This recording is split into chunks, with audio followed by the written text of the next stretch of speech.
You think Raspberry Pi is the cheapest way to run OpenClaw-style AI assistant? It's not. I got it running on the hardware that costs much less and sips very little power. And as a bonus for being my subscriber, I'm going to give you some very bad advice on how to deploy your AI assistant for absolutely zero cost. Don't follow it. Let's put two devices people use a lot for hosting OpenClaw in our comparison table: Mac Mini M4 and Raspberry Pi 5. We'll have a yearly power consumption, cost, CPU, RAM as columns as a very rough indication of how powerful the hardware is and how much it is going to cost to have it running for the whole year. The first board I'm testing is rather new Ratza QBA7Z. It's the size of Raspberry Pi Zero, and if it doesn't tell you much, it's tiny. Here is a full-sized Raspberry Pi for comparison. It has 8 CPU cores and up to 16 GB of RAM. Mine comes with 8. There is 3 TOPS NPU, but to my knowledge it's rather useless for running large language models. Pick and flash the image to SD card for boot.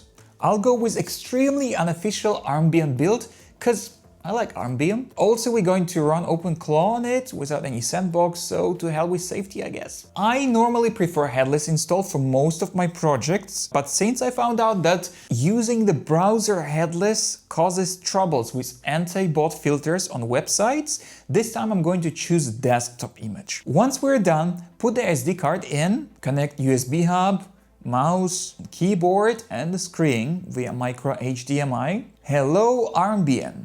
The board is powerful enough to run the original OpenClaw, but I want to try one of the other claws, and we'll start with a zero claw. Without going into too much detail, zero claw is written in Rust. It is a single binary with a few optional additions. Plus it tries to be safer by default and runs commands in container and gives the agent as little permissions as possible. We git clone the project and run the installer script, which, surprise surprise, does work as expected, unlike the OpenClaw one in the last video. Run bootstrap.sh, pre-built only, to make sure you're getting the pre-built binaries.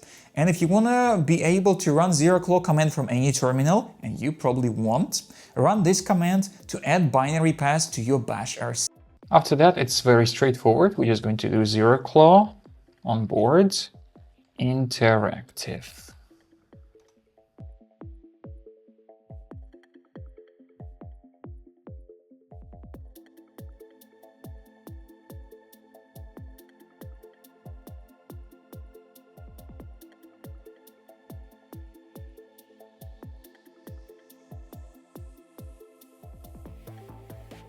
I can hear the GPU working. Oh, okay. Hey Armbian, I'm zero claw. How can I help you today? Well, tell me, what is square root of 39? Okay, sure. The next board we're going to try is much smaller and much more bare bone than QBA7Z. LockFox Pica Max has a single core CPU and 256 MB of RAM. There are also versions with 128 MB and 64 MB. As you will see later, 64 MB might be a bit tight, but 128 MB should be doable. The flashing of the board is a bit more complicated since LockFox is a lesser known Chinese company and Rockchip are not famous for their super developer-friendly tooling. I wanted to use Ubuntu 22.04 image and flash it onto onboard storage. The board has some, but faced with a cryptic error. A bit of googling and what do I see? It's only possible to flash Ubuntu 22.04 onto SD card. And it's only possible to do it with a proprietary tool in Windows. Done, flashed. After that, I simply was able to connect the board to Ethernet and log into with a super secure static credentials using SSH. However, ZeroClaw would not install due to this issue, which was solved, but since then there were no new releases. So instead of trying to cross-compile the binary myself, I'm gonna go for even smaller claw, Pica Claw, on LockFox Pica Max. How fitting. Pica Claw has pretty much the same amount of stars on GitHub and written in Go. Same single binary idea, but with simpler setup. Just get the binary with wget, unpack it, do chmod plus x to make it executable. That's it really. To my knowledge, there is no onboarding interactive script. We'll just have to do everything else the old-fashioned way by editing the config file in the workspace. Then run PiccoClaw agent for a quick sanity check, and provided that works, launch PiccoClaw gateway for longer running service. Now for that final piece of bad advice.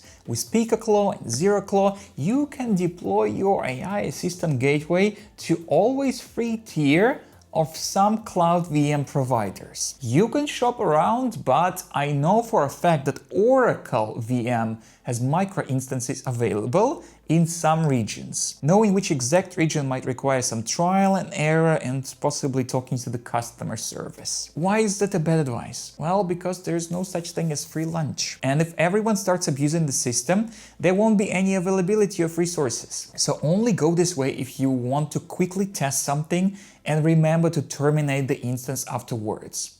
Don't just waste resources by leaving it running when you don't need it. Procedure-wise, it's as easy as 1, 2, 3 though. Create an instance with Ubuntu 24.04 minimal, make sure you put the correct SSH key for all the machines you want to access it from. Log into it, install Git, git clone the ZeroClaw, and bootstrap it. Set it to one of OpenRouter free models. Currently NVIDIA and Nematron is good. If you have topped up OpenRouter with 10 USD or more of credit, you'll get 1000 free requests per day. Otherwise, it's only 50 requests. Voila! Comment below on your ideas where to deploy OpenClaw or any other class, and until next time.